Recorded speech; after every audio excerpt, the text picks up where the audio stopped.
Exam tour देख रहे हैं, देखिएगा एक आरटीआई के द्वारा विद्यार्थी के द्वारा मांगा गया था और उसका ये जवाब आया है, इस पर चर्चा करेंगे। इस एक जवाब से आपको क्लियर हो जाएगा कि आखिरकार बिहार सरकार टीआरई 1 टीआरई 2 में कितने लोगों को जॉब दी और उनका मंशा क्या है, मंशा के बारे में भी क्लियर हो जाएगा। बहुत सारे लोग ये कहते हैं, आप जीरादेई वाला भी देखे होइएगा, मैं डाला था, लगभग 10 विद्यार्थी ऐसे थे जो वहाँ का जाति आय निवास बनवा लिए थे और नौकरी में कर रहे थे। तो लोग ये समझते हैं कि केवल मेरे साथ नहीं हो रहा है तो सबके साथ अन्याय हो रहा है, वह चाहे ओबीसी वर्ग हो, यदि ओबीसी वहाँ के हैं तो यहाँ भी आकर ओबीसी बनवा रहे हैं, वह चाहे बक्सर हो, कैमूर हो, भभुआ हो, कई सारे ऐसे जिला है जो सटा हुआ जिला है वहाँ से बनवा ले रहे हैं। दूसरी बात हम बता दें, हमेशा वो कहीं के हों, अगर गलत हैं तो गलत के साथ हमेशा से मैं आवाज़ उठाते आया हूँ, जितना प्रभाव पड़ा है मेरे से मैं प्रयास किया हूँ। और एक बात मैं बता दूं, बहुत सारे लोग कमेंट करते हैं कि इससे क्या होगा, इसी से लाभ है। आपको यदि लगता है कि नहीं आप मेरे से अच्छा कर सकते हैं तो आप और प्रयास करें। मैं तो सबसे कहता हूं कि जितने भी टीचर हैं, जितने भी सभी लोग हैं, सब लोग इस वीडियो को बनाइए कि आखिरकार फर्जी क्यों इतना हो रहा है, आखिरकार समस्या क्या हो रहा है। और एक बात मैं बता दूं, आप जिस कैटेगरी से आते हैं, चाहे आप विकलांग से आते हैं, चाहे आप ओबीसी वर्ग से आते हैं, चाहे ईबीसी से आते हैं, चाहे एससी एसटी जनरल, कहीं ईडब्ल्यूएस कहीं से भी आते हैं, आप लोग कोशिश कीजिए टीआरई 1 टीआरई 2 का जो एग्ज़ाम हो चुका है उसका आरटीआई लगाकर आप मांग लीजिए कि आपके फलना सीट में कितना लोग की बहाली हुई है, इस कैटेगरी में कितना लोग की, सब कुछ आप अपने पास रखिए और एक अच्छा सा प्रयास किया जाए ताकि 100%। और आप ये वादा कीजिए कि टीआरई 1 टीआरई 2 का एक बार जांच हो जाए, एक बार सही से वेरिफिकेशन हो जाए। उसके बाद सरकार को भी ये सोचना चाहिए, जितना फर्जी शिक्षक बहाल हुए हैं, जिस तरीक़ा से आरक्षण का नियम को तार तार कर दिया गया है, जिस तरीक़ा से बहुत लोग अभी यहाँ का आधार कार्ड बनवा लिए हैं, यहाँ पर 2 कट्ठा ज़मीन खरीद लिए हैं और नौकरी कर रहे हैं, आखिरकार वह जिस सीट पर गए हैं वह आरक्षित सीट पर भी गए हैं, जनरल सीट पर भी गए हैं, ईडब्ल्यूएस सीट पर भी गए हैं, ओबीसी के सीट पर भी गए, सभी को नुकसान हुआ है। तो इसकी एक गहनता से जांच होनी चाहिए और वही गलती टीआरई 3 में नहीं होना चाहिए।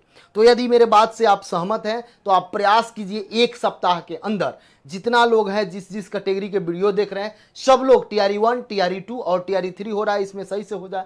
आप लोग अपना अपना कैटेगरी का मांग लीजिए कि 6 to 8 में कितनी बहाली हुई, मेरे कैटेगरी से कितना हुआ, मेरा ये सब्जेक्ट था इससे कितना हुआ, 9th 10th में कितना हुआ, 11th 12th में कितना हुआ। एक सही से प्रयास किया जाए, एक सही डायरेक्शन में प्रयास किया जाए। ये एक साक्ष्य भी बन सकता है और इसके लिए कोर्ट भी जाया जा सकता है ताकि टीआरई 1 टीआरई 2 अच्छा से जांच हो जाए। जितने भी अच्छे शिक्षक हैं, जिनका भी कागजात सही है, उनके लिए कोई दिक्कत नहीं, लेकिन एक बार फिर से सही से जांच हो और जो सही शिक्षक नहीं है उनको बाहर कर दिया जाए और फिर से उसी से अच्छे शिक्षक लिया जाए। यानी ये मेरा मानसा है, ये मैं प्रयास कर रहा हूं और इसको लेकर मैं 10 से 15 दिन से लगातार ग्राउंड पर प्रयास कर रहा था। कई सारे साक्ष्य मिल चुके हैं, कई सारे साक्ष्य की जरूरत है जिसमें आपकी सहयोग की जरूरत है और आपका सहयोग यही चाहिए कि आप आरटीआई कीजिए। जो आपके पास डॉक्यूमेंट्स है, जो भी विद्यार्थी के पास है, जो भी कहीं से लगे कि आपके यहाँ कोई फर्जी हुआ है, कोई कमी हुआ है, कोई दिक्कत हुआ है, तो आप मुझे केवल व्हाट्सएप करेंगे। इस नंबर पे आप मुझे व्हाट्सएप कर सकते हैं और उसको लेकर मैं 992 इसी नंबर पर आप मुझे व्हाट्सएप करेंगे। सब कुछ जो भी आपको लगेगा कि टीआरई 1 में ये फर्जी हुआ है, टीआरई 2 में यहां फर्जी हुआ है, टीआरई 3 में ये समस्या है, तो इसको लेकर हम चाह रहे हैं कि कम से कम टीआरई 2 और 1 में जो गलती हुआ वो 3 में ना हो। अब देखिए यहाँ पे देखिएगा, प्रेषक में प्रशाखा पदाधिकारी सह लोक सूचना पदाधिकारी बिहार लोक सेवा आयोग पटना सेवा में एक व्यक्ति है अश्विनी कुमार पांडे, उन्होंने किया था। सब कुछ उनका बताना सही नहीं होता है, किसी के बारे में मैं नहीं। विषय सूचना का अधिकार अधिनियम 2005 के तहत वांछित सूचना उपलब्ध कराने के संबंध में, देखिए 26/7/2024 का है। तो आप अपने अपने कैटेगरी वाला भी मांग लीजिए, 6 to 8 1 to 5 9 10 11 12 जिस कैटेगरी का है, जो सब्जेक्ट है आप इकट्ठा करिए ना, हम आपके साथ हैं, हम आपके लिए प्रयास कर रहे हैं। और कभी भी आप देखिएगा जो जीरादेई में हुआ था, एक ही वर्ग के व्यक्ति थे, केवल 10 जो व्यक्ति मिले, वो क्या यहाँ के लोगों का सीट नहीं लिए, वो लोग तो बहाल हो गए, अब निकल गए, लेकिन सीट किसका लिए? ऐसे हर जिला में हुआ है, ऐसे हर जगह पर फर्जी हुआ है। तो पूरा डॉक्यूमेंट्स की जांच करानी है अगर, तो आपको मेरा साथ देना होगा और साथ में आप प्रयास कीजिए, एक डाटा हम लोग इकट्ठा करें और जब सरकार नहीं जांच करेगी तो हम लोग भी ये वादा करेंगे कि न जात पर, न किसी धर्म पर, न मजहब पर, न कुछ पर, उस समय क्यों, अभी आप आइए ना, मैं सबसे विनती करता हूं जो विपक्ष में है, ठीक है मान लेते हैं सरकार गलत है, जो विपक्ष में 2 दिन आप आंदोलन अनशन कीजिए ना कि टीआरई 1 टीआरई 2 की जांच हो जाए फिर से। आप नहीं जानते हैं कि कितना बच्चा का नुकसान हुआ है। एक बार आंदोलन अनशन करिए कि 1 कैंडिडेट 1 रिजल्ट दे दिया जाए। एक बार आप आंदोलन पर बैठिए कि नहीं टीआरई 3 में वेरिफिकेशन पहले हो जाए। आप विपक्ष में हैं, बोलते हैं युवाओं के लिए काम करते हैं, कभी तेजस्वी जी ऐसा किए हैं, कभी इसके लिए आंदोलन अनशन किए हैं, कभी इसके लिए ट्वीट किए हैं, कभी इसके लिए मीडिया में बोले हैं? नीतीश कुमार नहीं बोलते हैं, मैं मान लेता हूं सत्ता में, बीजेपी नहीं बोलती है वो सत्ता में, वो कभी बोले हैं आज तक? कभी वो क्यों चुप हैं?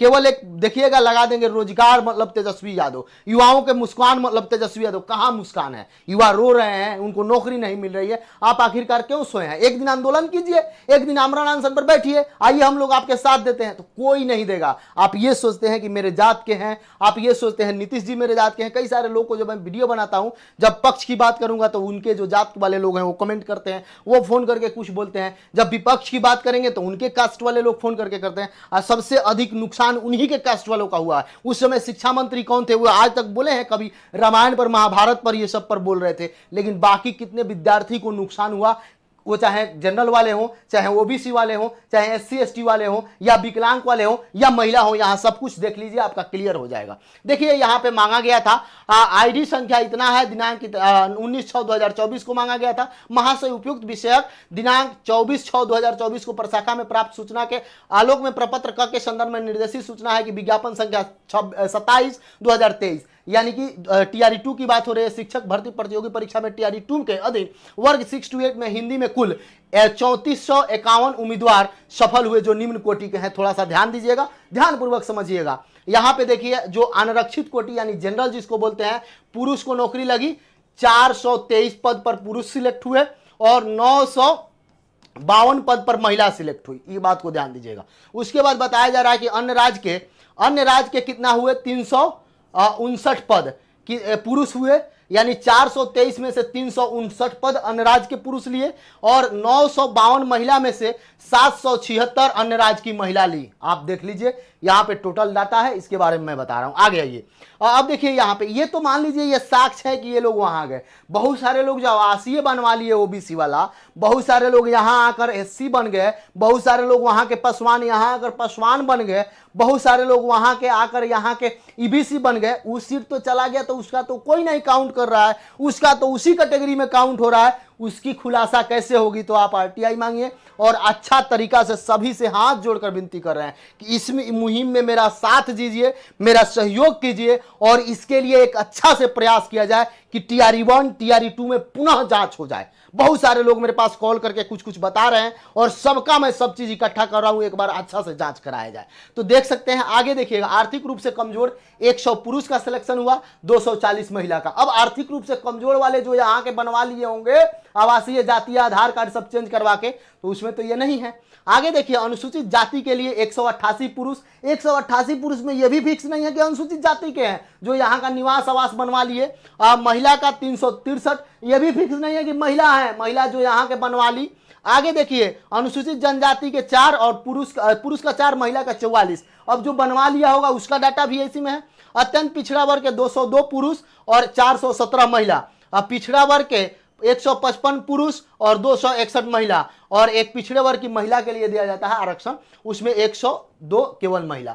तो आप देख सकते हैं, आप यहाँ पे सब कुछ समझ सकते हैं किस तरीका से डाटा है, आप जोड़ घटाव सब आप कर सकते हैं। तो मेरा ये प्रयास चल रहा है कि आप भी इसमें शामिल हो। सभी नेता लोग से विनती है जो ये कहते हैं कि हम अपने लिए करेंगे, आप एक बार जरूर इसके लिए प्रयास कीजिए। वह पक्ष के नेता हो, विपक्ष के नेता हो, सभी लोग कोशिश कीजिए कि फिर से इसमें आप ये न सोचिए कि मेरे शासनकाल में बहाली हुआ है या इनके शासनकाल में बहाली हुआ है। सब कुछ हटा के एक मानवता के नाते एक नौकरी मिले इसको लेकर अभी टीआरई 3 है, क्या इस पर 87,774 पद पर रिजल्ट दिया जाएगा? क्या सभी पद भरा जाएगा? क्या 1 कैंडिडेट 1 रिजल्ट दिया जाएगा? इन सारे मुहिम को लेकर हम मान लेते हैं सत्ताधारी नहीं करेंगे। विपक्ष के नेता एक दिन आमरण अनशन रखे ना, विपक्ष के नेता इसके लिए एक दिन आवाज बुलंद करे ना, विपक्ष के नेता एक दिन इसके लिए प्रेस कॉन्फ्रेंस करे ना। आखिर वह क्यों नहीं? जब बोलते हैं कि हम युवाओं के लिए किए, हम जातिगत जनगणना करा दिए, हम सब कुछ कर, क्या जातिगत जनगणना से विकास हो जाएगी?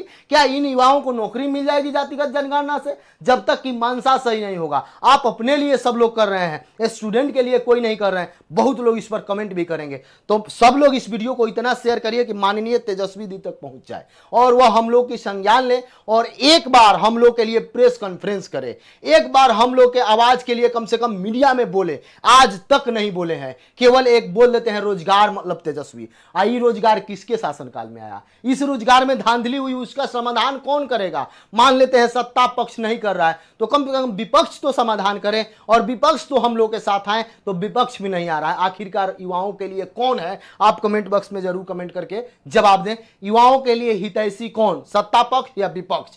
माननीय मुख्यमंत्री नीतीश कुमार जी, या इस समय विपक्ष के नेता तेजस्वी प्रसाद यादव जी, या अभी आप देखिएगा युवाओं के लिए करें या ना करें, लेकिन लगातार प्रशांत किशोर इस बात को उठा रहे हैं। लगातार प्रशांत किशोर युवाओं की रोजगार की बात कर रहे हैं। लगातार प्रशांत किशोर ये बोल रहे हैं कि हम जब सत्ता में आएंगे तो युवाओं को डोमिसाइल लाकर नौकरी देंगे। हम अभी सत्ता में नहीं है, फिर भी जो महिला मोबाइल चलाती है उनको 10,000 तक हम काम करने के लिए देंगे। तो आखिरकार कौन है युवाओं के लिए? आप जरा करिए, और आप अपना अपना कमेंट बॉक्स में जरूर विचार कमेंट कीजिए। मैं प्रयास कर रहा हूं कि बहुत जल्द प्रशांत किशोर का इंटरव्यू लिया जाए और उस इंटरव्यू को हम लोग रिकॉर्ड करके रखेंगे हमेशा के लिए कि आखिरकार भविष्य में यदि वह सत्ता में आते हैं तो युवाओं के लिए क्या करते हैं।